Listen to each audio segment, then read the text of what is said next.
aí, vamos estudar a lição? Quinta-feira, 13 de novembro, e hoje é um dia muito especial. Sabe por que é um dia muito especial? Porque 13 de novembro é o dia do aniversário da Dona Maria, minha mãezinha querida. Beijo, mamãe, no seu coração. Obrigado por você existir, por ser essa bênção na minha vida. Feliz aniversário e uma eternidade é o que o Senhor deseja dar para você. Afinal de contas, você é bênção do Senhor para a minha vida. Deus continue te sustentando e te guiando, mãezinha querida. Amo demais você. Ansiando por sua presença é o tema da lição de hoje.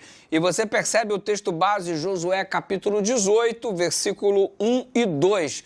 Perceba que chegou o momento de dividir a terra prometida entre as 7 tribos restantes, e porque 2 outras e metade da de Manassés já havia ficado por lá, já em propriedades previamente distribuídas, e agora, antes de dividir o conteúdo da terra prometida entre as tribos, olha o que Josué faz, interrompe tudo para construir o tabernáculo em Siló, centralizando assim o culto. Que preocupação é essa? O povo não queria a terra. Por que está preocupado, Josué, em construir o tabernáculo? Porque vocês se lembram da promessa de Deus em Êxodo 25:8, e me farão um santuário para que eu habite no meio de vós? Ou seja, antes de tomar posse da terra, prioritariamente o que desejamos é construir a casa de Deus, é que Deus habite no meio do seu povo. Mais importante do que dividir o conteúdo da terra, dividir a terra em pedaços, é ter a presença do Senhor. O primeiro espaço a ser encontrado é o espaço de Deus em nosso meio, é prioridade, isso se chama prioridade. Isso revela uma coisa muito importante para a gente, que Deus é prioridade da nossa vida antes de tomarmos qualquer atitude em nosso próprio benefício. Deus é a nossa prioridade, a habitação de Deus em nosso meio deve ser o nosso principal objetivo de vida.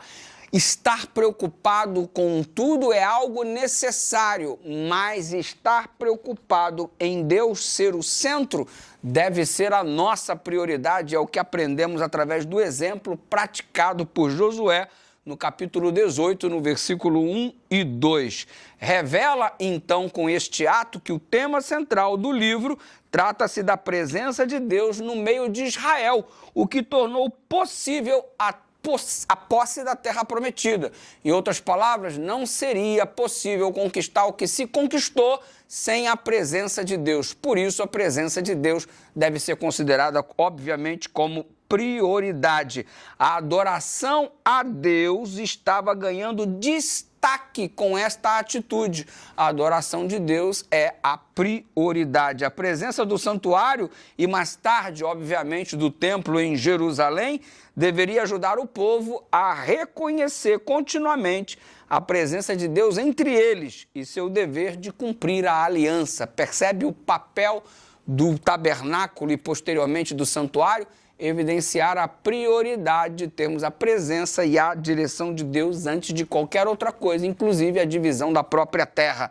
E hoje, de igual forma, temos que ter o foco no santuário, como sendo então a nossa prioridade, mas obviamente não o santuário mais aqui da terra, estamos falando do santuário celestial. E assim como o povo, pela presença de Deus, venceu os gigantes da terra, e a presença de Deus era vislumbre a ser sentido através do santuário, olhando o santuário terrestre, focado de que Deus está agindo e trabalhando em nosso favor, nós também venceremos os gigantes do nosso dia a dia.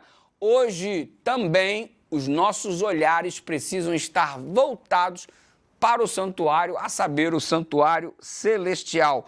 Ao confiarmos continuamente na obra que Jesus realiza no santuário celestial, realizou na cruz e dá continuidade no santuário celestial, podemos olhar para o futuro com esperança, confiança, aguardando o dia em que Deus habitará no meio do seu povo, e desta vez para todo sempre. Basta dar uma olhada em Apocalipse capítulo 1, verso 3, e ele estará para sempre conosco e nós estaremos com ele. Esta é a nossa bendita esperança. Glória a Deus por isso. Maranata, que o Senhor logo venha. Vamos orar? Pai querido, ajuda-nos a colocar o Senhor como centro de tudo. Antes de qualquer outra coisa, estarmos priorizando tua presença em nossa vida. Isso foi ilustrado através do santuário lá em Siló, é ilustrado também através do santuário celestial, que um dia possamos estar contigo pessoalmente para todo sempre. Essa é a nossa bendita esperança em nome de Jesus.